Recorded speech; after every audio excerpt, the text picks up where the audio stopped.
Matapos ang mapait na pagkatalo kontra Dar nitong nakaraang linggo, nakabawi ang PTV Iron Eagles at nakuha ang kanilang unang panalo sa Sinag Liga Asia Pilipinas Interagency. Tinalo ng PTV basketball team ang LRA Titulados sa isang dikit na laban 69-67 itong weekend sa Central Recreational Fitness Center sa Quezon City. Pinangunahan ni shooting guard Aaron Lentag ang tagumpay matapos umiscore ng 17 points, 3 rebounds at 2 blocks. Tinanghal din siya bilang best player of the game. Nag-ambag si Sherwin Manlupot ng 12 points, habang tig 11 points naman ang naitala ni Ken Moreno at CJ Ancheta.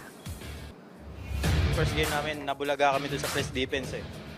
Ginawa namin, nag-usap kami paano yung gagawin namin depensa tsaka opensa.